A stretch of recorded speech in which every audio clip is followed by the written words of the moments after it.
morning. Y'all doing okay? All right. We're going to get started here, and I have actually been looking forward. Am I holding the mic right? I usually have a headset. Is that good, guys? They're always telling me I shouldn't hold it down here. Should hold it up here. I've been excited about this for some time. A little over a year ago, I've known Pastor Stevie Smothermon for years now, but a little over a year ago, I actually asked him to start coaching me. Pastor Stevie actually, his first title isn't pastor. He actually prefers the word coach. He coaches all kinds of professional athletes, collegiate athletes, executives, pastors, obviously. I don't know how many pastors, including me. But we need a lot of help a lot of times in the area of how we think about what we're doing. And he walked me through a process that anytime I see something great that massively benefits me, I automatically think about you. And I think, you know what, if it's blessed me, if it's helped me, especially navigate the times we're in, how much more could it help us? And I will tell you, as a pastor, I see people from every walk of life, whether you're a stay-at-home mom or dad, whether you're in the military, whether you're in medicine or the medical field, or whatever you're a part of. I see a lot of believers that they know the Bible. Like they know the Bible. How many of you guys know there's a big difference between knowing something and applying something? And one of the things I love about Stevie is he's in a field where he doesn't actually start with the Bible, because these are secular professionals, most of them, but every single one of the skills you're going to learn is literally the Bible applied.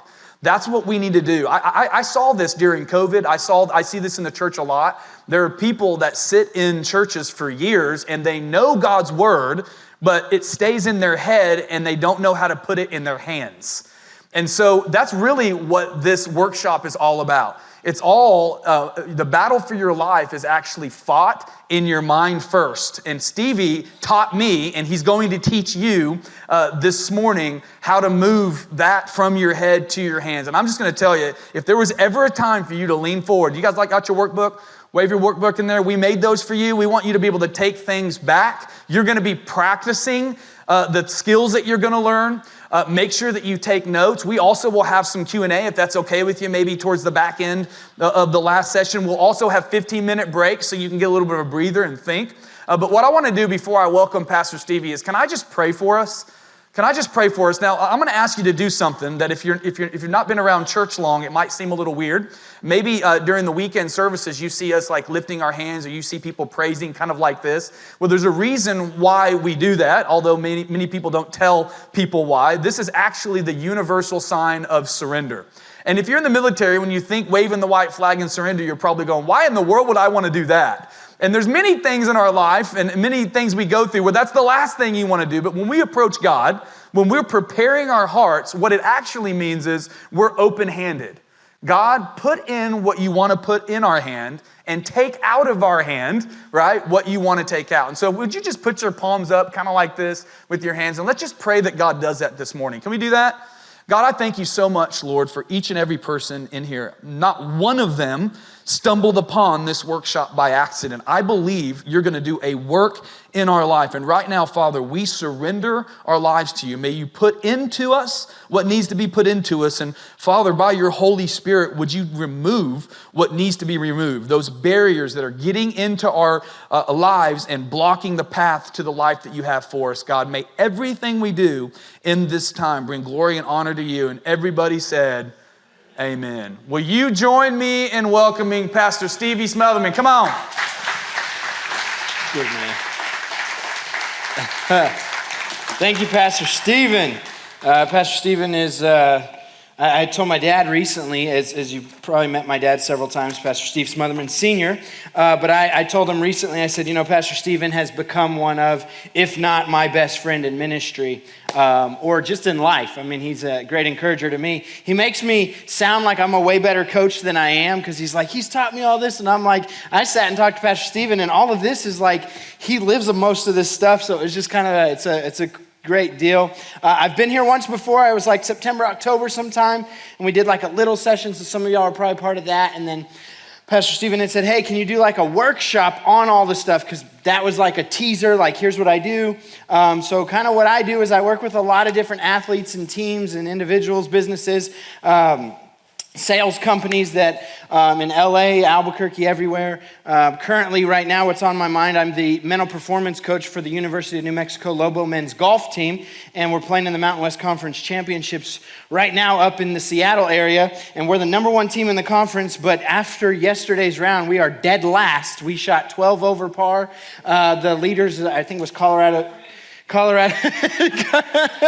He's like, I need you in a bad golf headspace. And Colorado State, I think, was 12 under, and I'm texting the guys like, what happened mentally on the course? We're way better than that. So they have 2 days to hopefully make up some ground and get us to regionals, which is where we're supposed to be. But anyway, I do that. I get to work with a lot of MMA guys. I have a group of mental coaches that I've gotten to work with over the last several years. One of them's name is Brian Kane. He is my coach and my mentor, one of my great friends. He has worked with anybody for the last 20 years, the athletes that you can just all over the place. He mostly does sports. Zach Sorensen, he's the mental performance coach for the Atlanta Braves. He's become a friend of mine and helped me with a lot of things as I go with all these teams and stuff. And so it's a cool niche industry that is very unique because, the buzzword right now is mental health.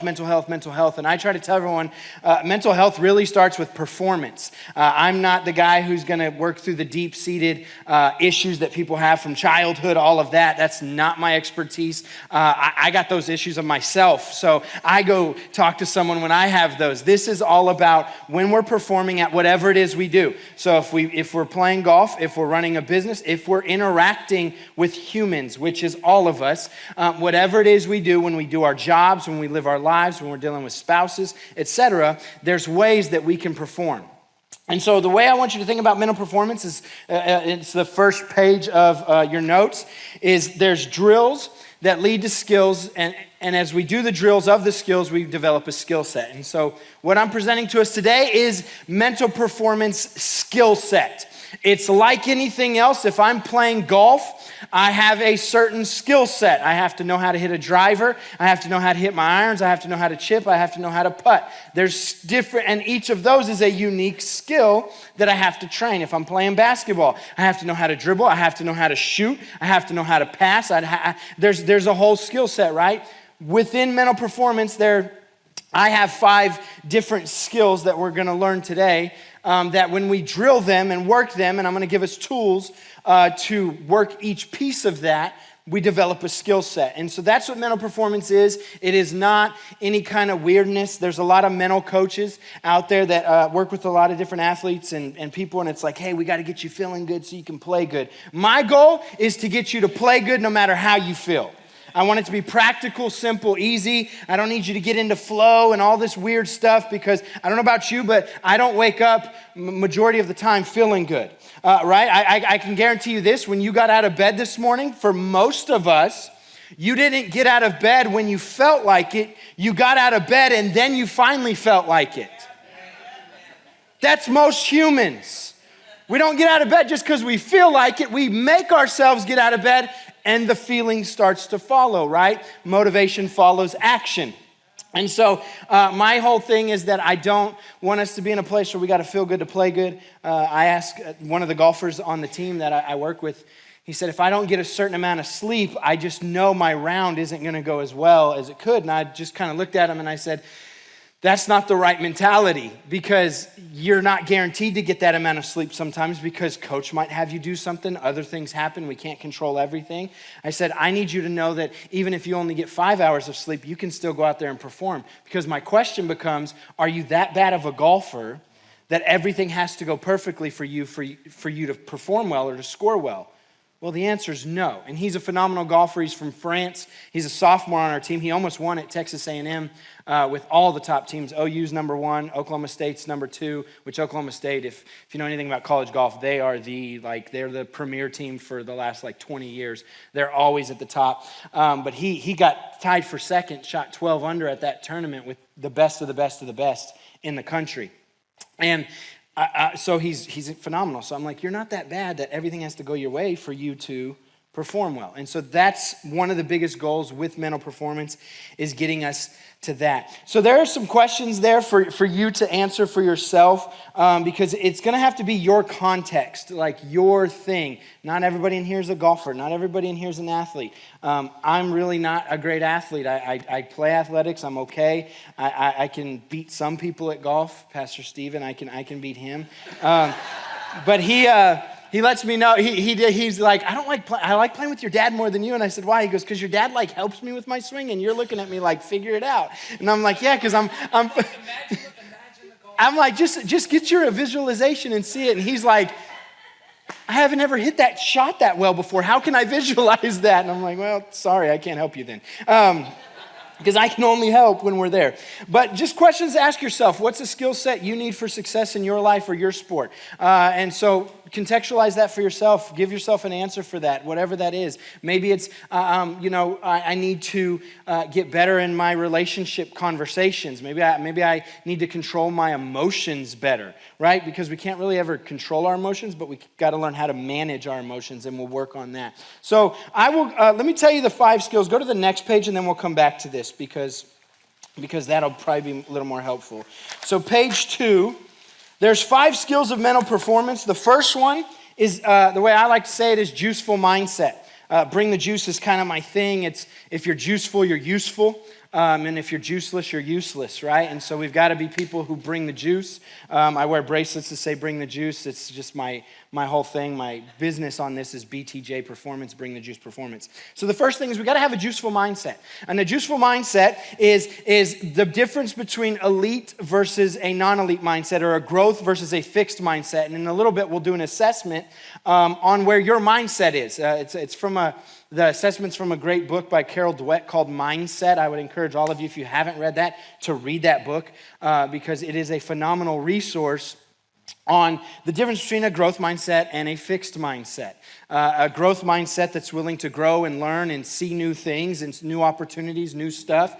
Or a fixed mindset is, if you will, in church world, we call it victor or victim, right? A victim mindset that, everything's happening to me and everything's happening to me. We've had those days. It's like everything bad's happening to me. See, the growth mindset says, no, everything's happening for me, because now it's an opportunity for me to see, what can I learn? How can I get better? How can I develop? How can I grow? A lot of mental performance will be reminders. Some of this stuff you're going to say, hey, I've heard this somewhere before, but I don't know about you, but I always need reminders. That's why you have a calendar on your phone. That's why things pop up that say, hey, by the way, you have this meeting. We all need constant reminders. That's why we go to church consistently. It's a constant reminder, because I don't know about you, but I'll leave church on a Sunday, and by the time I'm leaving and turning out of the parking lot, I already need to be reminded that Jesus is good and he has grace for that driver that doesn't know how to drive.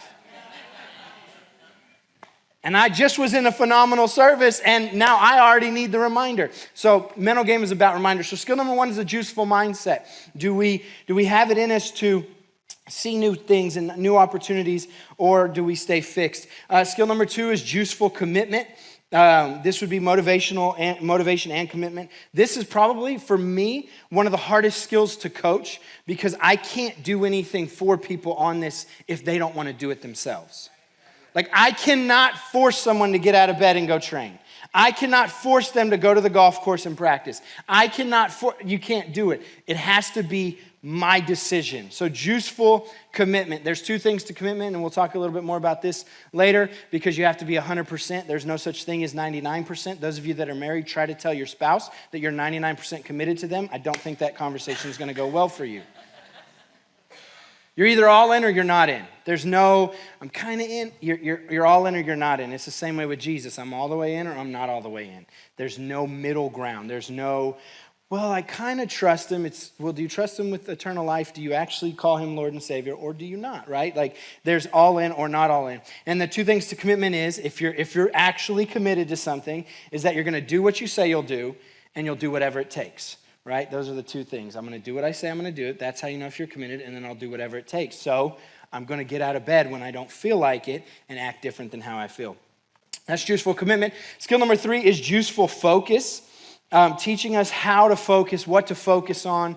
This one's a lot of fun, and when we get to that session, when I'm talking about that, I'll give you a lot of different stuff that I work with the athletes and the salespeople that I get to work with and all of that.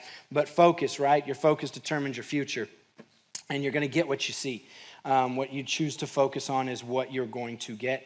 Skill number 4, this is useful visualization.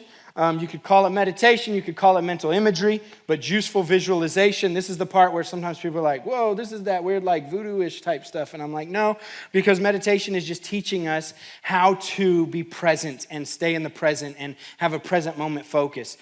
Because we need to stay in this moment because it's the only moment that we have control over. I don't have control over later on this afternoon. I have control over right now, and that's it. And if I'm not all the way here, then I'm not here and I'm not helpful and I'm not being juiceful. I need to be juiceful and be present, and so it helps with that. And then it's also mental imagery, and we'll talk about shadow reps, getting practice, all that. Skill number 5 is juiceful routines. Juiceful routines.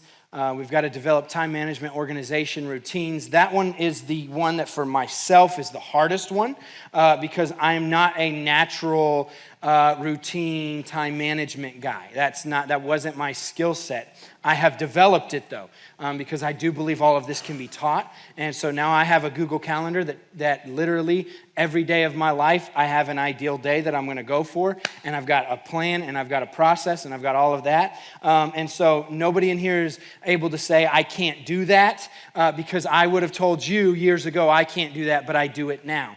On the other side, those of you that are incredible with time management and organization, yours might be the focus or how we relate to people. Well, I'm just never going to have great social skills or great emotional management in situations, but I'm great at time. And those people who are good with relationships bug me, but then on the other side, the ones that are good, they bug each other. But we can all develop these skills. That's what I truly believe. I believe I can teach anybody and get anybody to do anything if they're willing to put in the work. Anybody can dribble a ball at an NBA level if they're willing to put in the work. You say, I don't know if I believe that. It's like anything else. You say, kids that I talk to, school's difficult or this subject is difficult for me. I said, it's not difficult. It's just time consuming. Most people just aren't willing to put in the work to do it, right? You ever gone to the doctor and they told you got something wrong with you and they gave you some medicine? What do you have to do? Take the medicine. Most humans won't take the medicine. I mean, if Kyla was in here, we could ask her and she'd be like, yeah, they don't listen. 30%. You just helped me. 30% never even fill the prescription. So then why go to the doctor if you're not going to do what they tell you? But they will fill it for their cat or their dog. Oh, because that's us. It's always good for other people, but it's not good for me. That's another point later, but we should just tag team these. I mean, we've talked about that anyway. Like we're working on some stuff together But anyway, so here's what I want to do. I kind of gave you an assessment of those. The bonus skill is juiceful culture. We're going to talk about leadership and culture at the end, and that's, are you a good teammate? So what I want you to do right there is your self-assessment. I say numbers 1 through 10, pick a number that you say, okay, that one I'm good at. No 7s, and the reason I say no 7s is because naturally a lot of times people will just pick 7, so you're not allowed to pick 7. So you've got to pick 1 through 10. No 7s. Just evaluate yourself. Don't make yourself feel better by this evaluation. Be honest with yourself. The only way that I can grow and you can grow is if we're honest with ourselves. So just take a quick minute and give yourself kind of a score on those 6 areas.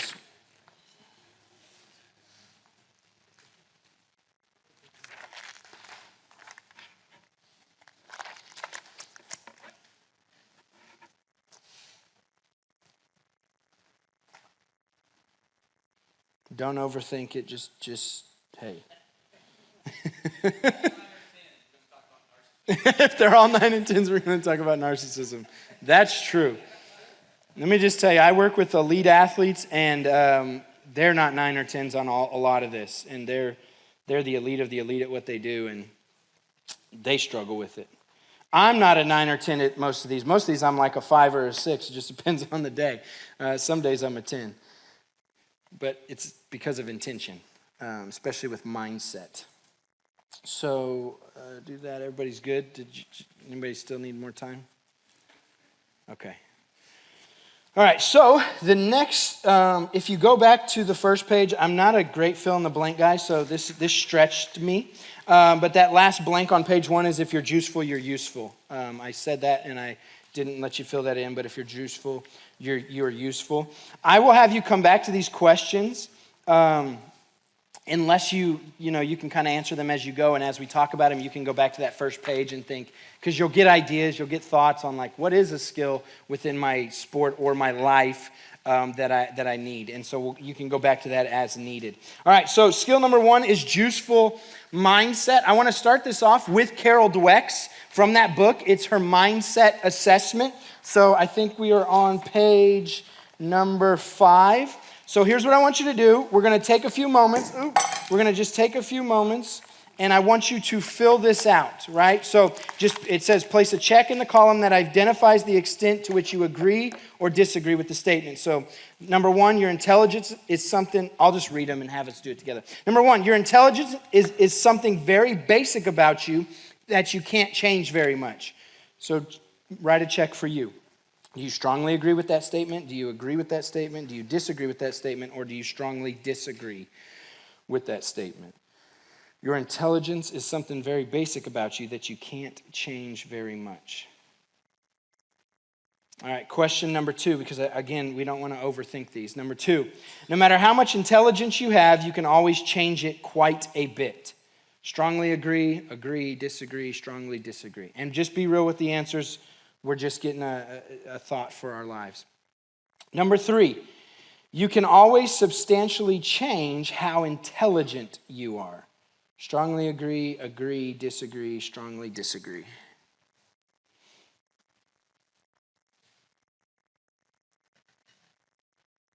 Number 4, and if I'm going too fast, you can tell me to slow down. But again, I don't want you to overthink it. That's where we're going to just move. Number 4, you are a certain kind of person, and there is not much that can be done to really change that. Do you agree with that? Strongly agree with that? Disagree with that? Strongly disagree with that?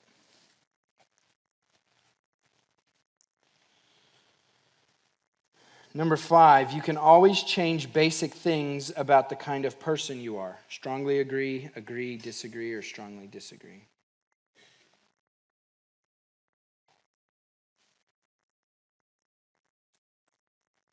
Number 6, music talent can be learned by anyone. Strongly agree, disagree, strongly disagree.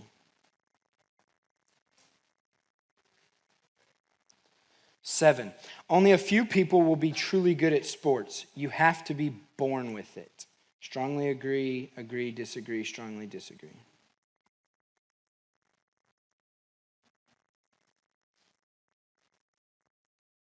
Number 8, math is much easier to learn if you are male or maybe come from a culture that values math.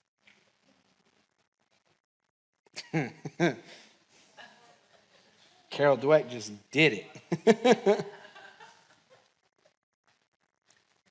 Number 9, the harder you work at something, the better you will be at it.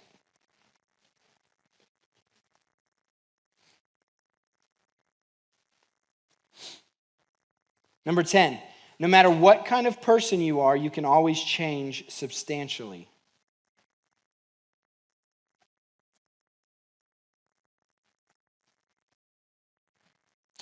Number 11, trying new things is stressful for me and I avoid it. Do you agree with that in your life or do you disagree with that? Remember, you're not impressing anyone. These are your answers for yourself. So we can just grow and get better at whatever it is. Number 12, some people are good and kind, some are not. It's not often that people change.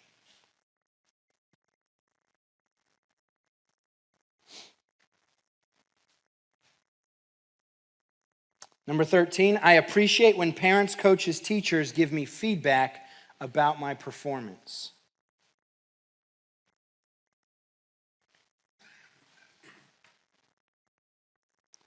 Number 14, I often get angry when I get feedback about my performance.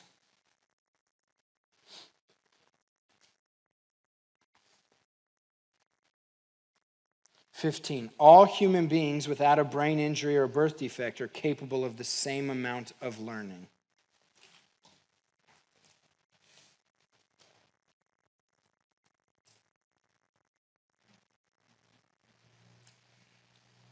16, you can learn new things, but you can't really change how intelligent you are.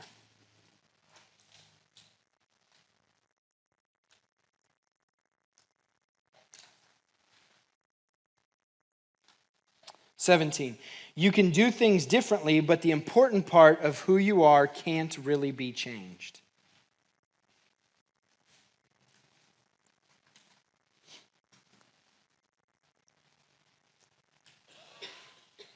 18, human beings are basically good, but sometimes make terrible decisions.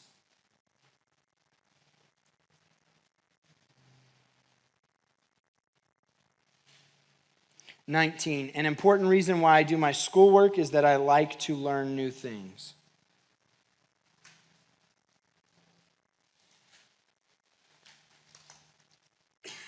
20, truly smart people do not need to try hard.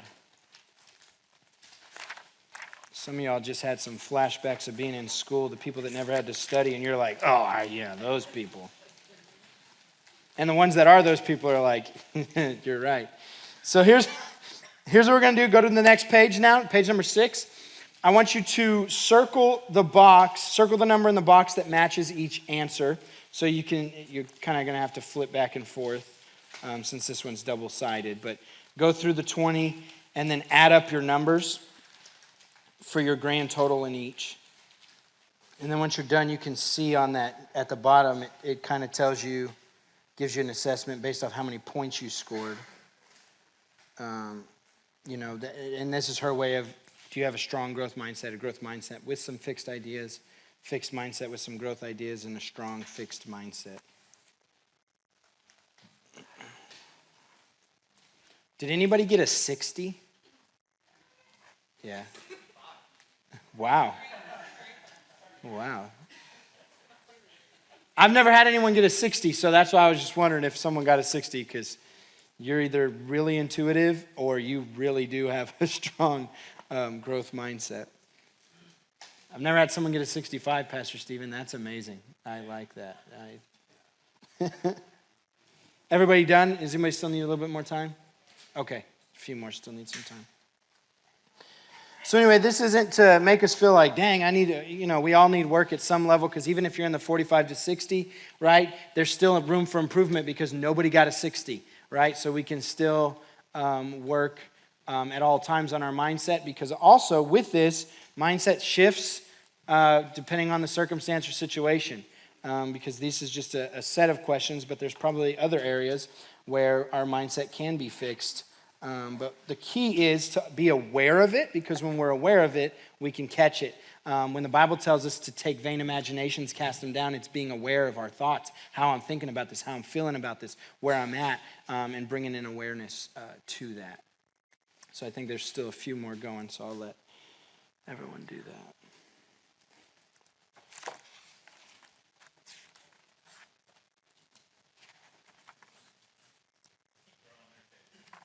Let's keep growing there. Okay. I'm going to throw this next slide up, if it's the one that we threw in. Elliot, do you have the next? Yes. So here's what I want you to do. In your mind, I want you just to read this in your mind. Read this word, or read it in your mind. So now I'm going to ask a question. How many of you read Opportunity is Nowhere? How many of you read Opportunity is Now Here? Here's the deal. This is a mindset.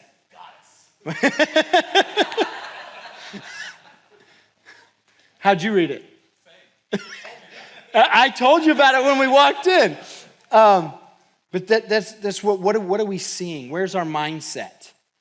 Oftentimes, our mindset is opportunity is nowhere, but I truly believe that opportunity is now here. I have an opportunity to be in this moment, to make something happen, to learn, to grow, to develop. But again, this is a mindset example. What we see is what we get. If you read that, or if you read this in life, a life situation happens and what we say is opportunity is nowhere, we're not going to get anywhere, correct? But if an opportunity or life happens to us and we say opportunity is now here, much different mindset. Do we see the difference between a growth and a fixed mindset on that? Because if I see it and I say opportunity is nowhere, well then I can't develop, I can't grow, I can't figure my way out of this. But I believe just like that one book title, everything's figure outable. We have to get to a place where no matter what we face, we can get better. Something can come of this, something better. We can get something out of it and get to a better place.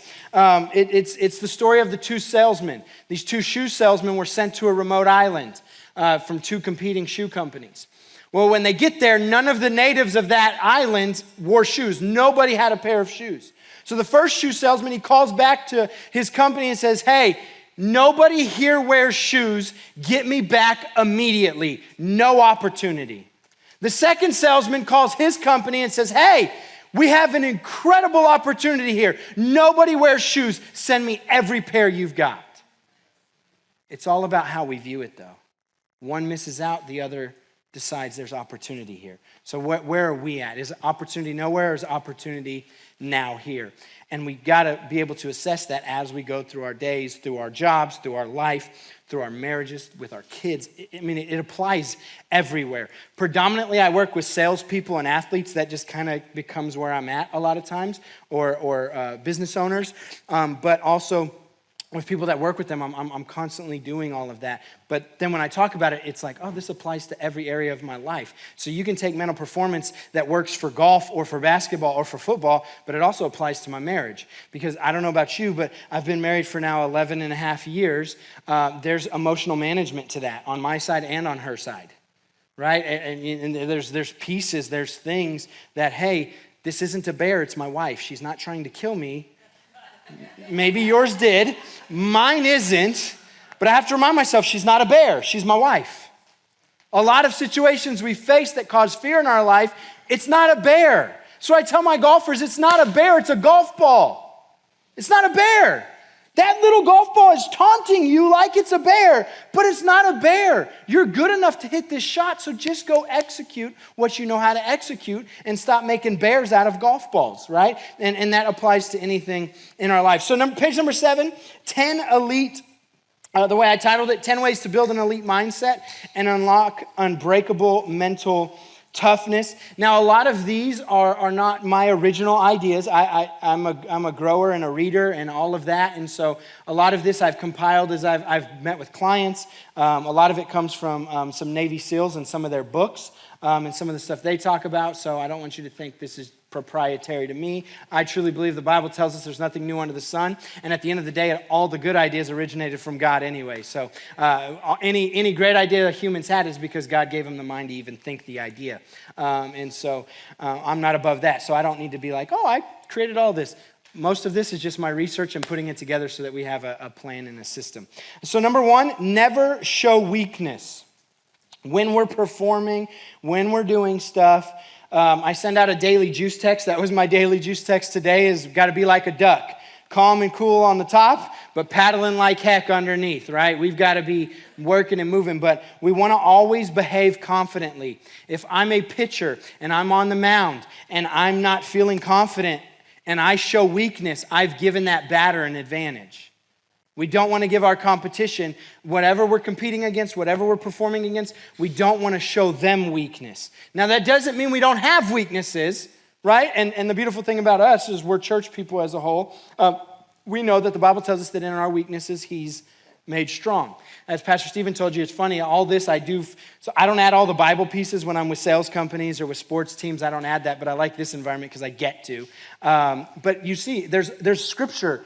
Like when I got into mental performance, I was a high-level basketball official, and that's what I needed because emotional management, because when you're on a basketball court and you're the official, nobody likes you except the other 2 guys that are working with you or ladies that are working with you, and even they don't like you sometimes because you make a bad call and make us all look bad, but the whole gym hates us. That's emotional management.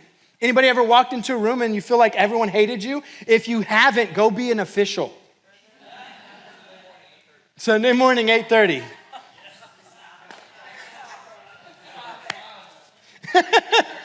I need y'all to give some enthusiasm when Pastor Stephen is preaching. That's so funny.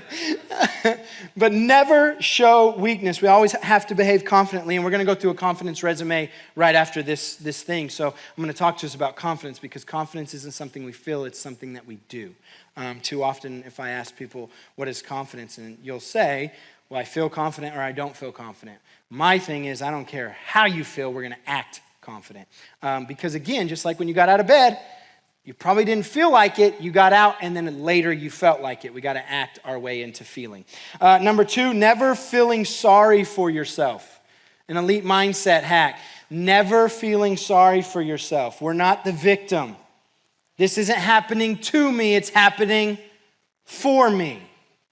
This is happening for me, for my benefit, for my good. You're like, but this sucks and it's horrible. How can this be happening for me? Well, you got to learn to get better in everything, because at no point did Jesus promise us that everything was going to be convenient and comfortable and nice and bad things weren't going to happen and people weren't going to die and stuff wasn't going to go down. I don't remember him ever saying that. I mean, he tried to start that at the beginning, but Adam and Eve kind of screwed that up. And then we're all like, I'm going to talk to them when I get to heaven, and they're probably going to talk to you, because they're like, you had our example and you did that 1,000,000 times. And that's the reality, right? Is that they might have messed it up, but we continue to mess it up even with their story. I call it expensive experience versus inexpensive experience. This isn't in the notes, this is just a little bonus, but expensive versus inexpensive. Expensive is, I'm gonna go be a hardhead and do it my way and figure it out myself. Inexpensive is, there's people that have come before us that we can learn from. You and I's starting position doesn't have to be ground zero. Our starting position can be much higher because somebody's been through something. Somebody's done something. Somebody's been there so that we can go to another level, right? And I don't know about you, but I would much rather have inexpensive experience versus expensive. Now, we say that, but a lot of us, myself included, our actions aren't that. Because it's like, well, I can just do this and I'll figure it out. Well, you might, but it would be a lot easier if you just read the book on somebody who already figured that out. First, the Bible, because there's no other thought other than God is thought. He didn't have a thought, he is thought. So, I mean, it's just a thought for us. Okay, never feeling sorry for yourself. The third elite mindset building strategy, stay patient in the face of adversity. Stay patient in the face of adversity. Adversity is going to come. It's going to happen. We have to learn to stay patient in the face of adversity, not make emotional decisions in adversity. And then when we get to juiceful routines, I'm going to talk about how routines and process protects us when we're going through adversity. Because when you're doing anything, any of you that have lived more than a second, you've been through adversity. Technically, when you were born, you went through adversity. The doctor slapped your butt and you cried. There's adversity. You needed someone to feed you. You needed someone to change you. We've had adversity from day one. The difference between those who become elite at what they do and those who stay average are the ones who learn how to be patient in the face of adversity and not allow the adversity to dictate their actions, but they dictate how they respond to the adversity. Number 4, this is from the Navy SEALs. The only easy day was yesterday. The only easy day was yesterday. Why? Because it's over. It's over. So that means today is going to have its own obstacles. Tomorrow is going to have its own obstacles. But we're not even worried about tomorrow. We're worried about today.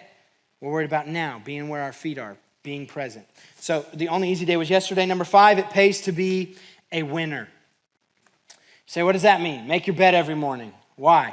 Because that's a win. And it's a simple one. I got that from General William McRaven. He gave that incredible speech at the University of Texas. He has the book, Make Your Bed. Listen, when I say I wasn't a time management organization guy, I didn't make my bed because I didn't see the point. I thought, well, I'm just going to get back in it and make it messy later. But then I read that book and listened to his thing, and I was like, oh, this makes sense. Like I'm starting my day with a win. So if the rest of the day sucks, I get to go back home to a win. Pays to be a winner because winners... You what? It's a loss if your wife's still in it and you make it. Yeah, I wouldn't suggest that piece. Might be a way, she needs to get up anyway. Okay. Me and my wife actually race to who makes the bed because, we share a bed. and she beats me more often than I beat her at it. And so it's kind of a bummer that I have a habit tracking, and we'll talk about that later, that I have to put red X's, to be honest, that she made the bed and I didn't. But still, I come home and I'm like, we are one, and you made the bed, and it feels good getting into a made bed. So thank you for having my back when I'm weak. That's why I got a team.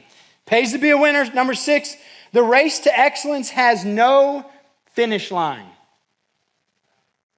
Right? We just took the growth versus fixed mindset assessment. Nobody got a 60. There's no finish line. No matter how good you get, you can always get better. So there's no finish line on our way to excellence. So we never arrive until we go meet Jesus. It's the only time we arrive. Until then, the Apostle Paul even told us, I forget what's behind. I keep my eyes fixed on the prize that lies ahead. Why? Because he knew there's always more to do. There's always better I can get. There's always more I can apply. If I was to ask you in this room, including the Bible and every other book you've read, how many of you, every book you've read in your life and the Bible, how many of you apply everything from all of those perfectly that you know? How many of you, the last book you read to develop yourself or to grow, do you apply everything from it perfectly? We don't. That's why we need reminders. That's why it's practice. We're practicing mental games so that we can eventually turn it from theory to practice to mastery. We can eventually become master of our emotions. Number 7, you don't rise to the occasion, and you've heard this. You sink to the levels of your training and preparation. Right? You don't rise to the occasion. Several sports teams, we're gonna rise to the occasion. I'm like, no, you never do that. That's not a thing. Scientifically, that's not a thing. You don't get better under pressure. Nobody gets better under pressure. We think we do because, especially if you went to college or school at all, the number one thing I learned in college was procrastination. And I mean, if college taught me anything, that's the number one skill I got out of college and school. Procrastination. I was phenomenal at it. And then I thought, we were talking about it this morning, it's like, sometimes I wait till the last minute on things because I feel like I perform so much better. The reality is if I was more disciplined ahead of time, I would perform better because then it would be easier. And then I could add extra thoughts at the last second instead of the thoughts. You're always better because what happens is when I've procrastinated on a presentation or a sermon, I'm preaching it or I'm delivering the presentation, I'm like, man, I wish I would have said this or I wish I would have added this. This story would have been perfect. Well, if I'd have been a little more disciplined, I would have had time to do so. So anyway, you don't rise to the occasion, you sink to the levels of training preparation. Number 8, NDCQ, not dead, can't quit. So we're not allowed to quit if we're not dead. If you're still breathing, there's still more for you to do. Whether you're 2 or 92, there's something we can do. We can't quit if we're not dead. Well, but I'm in a lot of pain. So what? Get over it, move on. Keep moving. I don't like this. Well, neither do I, but it doesn't matter. I don't feel like it. That's cute. That's what the average say. I know I'm going to say a lot of things that you're going to be like, ugh. Number 9, make adversity your advantage. Those who are mentally tough, mentally strong, when we're performing, adversity isn't something to be avoided. It's something that becomes my advantage.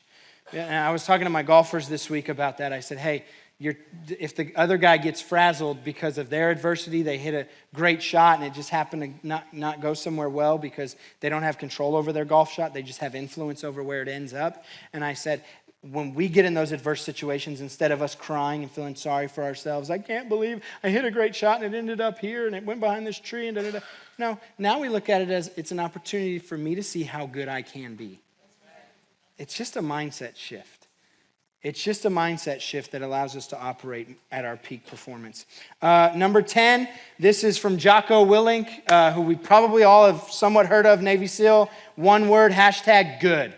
This happened to me. I loved it when I heard his whole podcast and stuff on this. He's like, this happened. He said he used to tell his Navy SEALs and stuff, well, this is going wrong, good. This is going wrong, good. This is going wrong, good. Right? We're telling ourselves, good. We can make something out of this. Opportunity is nowhere or opportunity is now here. #good. So I just adopted that as a thing for me. Something's going wrong. I'm like, good. My iPad dies while I'm giving a presentation, good. I don't want that to happen, but if I'm going to be about what I say I'm going to be about, then I have to say good. I'm good enough that I don't need that to help you fill in these blanks. Please stay on. Okay. Where are we at? Next page. What's the number one rule of the mental game? You're like, I don't know, you didn't tell me yet. I'm going to tell you now. Number one rule of the mental game is this. You must be in control of yourself before you can control your performance.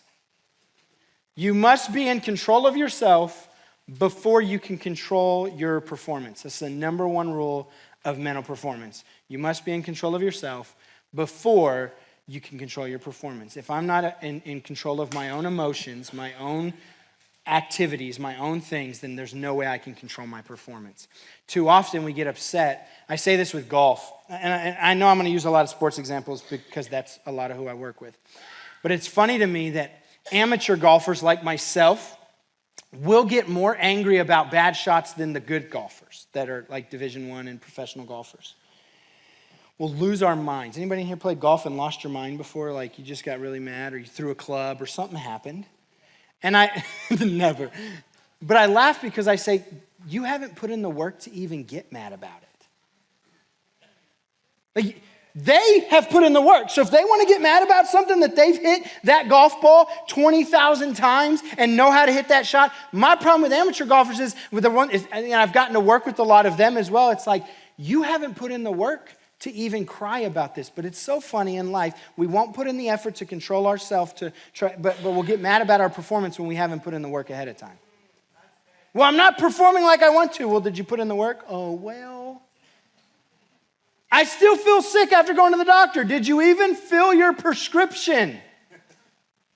30% of us, no. That was great.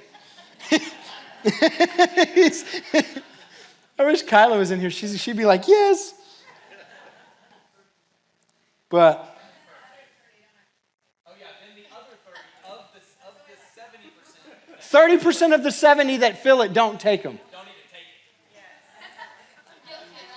even take it. Let me just tell you, I am guilty of that too. Let me say it this way. Let me say it this way. The strategies to get better are simple, but they're also difficult. It's simple, but it's hard. It's simple. After you go to the doctor, go get your prescription filled. Simple. Take the prescription. Simple. But it seems to be so hard because I don't feel like doing it. I don't want to do it. Whatever it is, we have these mental bricks that stop us from achieving everything that we can. So when, this is another one, a great mindset thing, is what's important now. When stands for what's important now. We've got to learn to process that, what's important now versus what's not, and being able to evaluate that. So when, in order to win, we have to evaluate what's important now. That goes with the hashtag good, the one word, is when you're in adversity, what's important now? What can I do now to make the next best decision? I call it neutral thinking. Got that from a guy named Trevor Moawad, who just recently passed away. He's one of the original mental game gurus. He's Russell Wilson's mental coach, and the quarterback for now the Denver Broncos. I guess he got traded. That's unfortunate. Go Cowboys. It pays to be a winner. Somehow Jerry Jones has made a lot of money without being a winner on the field since the 90s. Okay. What's important now? And then E plus R equals O. Event plus response equals outcome. You don't control the events that happen to you, and we don't control the outcome, but we have full control over our response to those. Full control over my response. How do I know that? Because you're not an animal, you're a human being. If I step on a snake, it has to bite me. That's what it does. It reacts. We don't react, we respond. I call it responsibility. Especially as adults in the room, we have responsibility. It's what makes us different than the animals. It's what God gave us, is that we have the ability to respond. So no matter what that event is, we control our response. So something bad happens, I didn't control that event, but I do get to control how I respond to that event. I put in there a little deal for you. It's an average mindset versus elite mindset, and you can just see the two sides of that. Average feel sorry for themselves. People with an elite so focused on others that they don't have time to feel sorry for themselves. When we're focused on serving others and doing what we were actually created to do, I don't have time to feel sorry for myself. And then that actually allows God to take care of the things that I need him to take care of within me. People with an average mindset see confidence as a feeling. Elite mindset know confidence is an action. People with an average mindset make an excuse. People with an elite mindset make it happen. People with an average mindset say it's impossible. People with an elite mindset say it's going to be very difficult. Big difference. This is impossible versus it's difficult. Big difference. Focus on how they feel is the average mindset. Focus on how they act and what they need to do is an elite mindset. People with an average mindset use the phrase have to. People with an elite mindset use the phrase get to or want to. People with an average mindset wear their emotions on their sleeves. People with an elite mindset never show weakness and are big with their body language. People with an average mindset see failure as final. People with an elite mindset see failure as positive feedback. People with an average mindset focus on what they can't control. People with an elite mindset focus on what they can control. I went a few minutes over, but I will rush through some of this in just a little bit. So I'm going to give us a quick break, and then we'll pick up on page number 9, confidence is a choice, because there's some work that we'll have to do there. So I'm going to give us a quick break, or turn it over to you. Go ahead, we'll take, let's do, what do you got? I know. I was waiting. I was just waiting on my guy. My mic was on, wasn't it, Ryan? It was. Yeah, my mic was on. Hey, but let's give it up for Pastor Stevie. Meet back in here. And let's do 5 minutes so we can keep time going. Go get another burrito, sausage, something out there, Chick-fil-A, fruit plate, and then we'll be right back here. The bathroom is over here for anybody who may be visiting for the first time. It's right around this corner.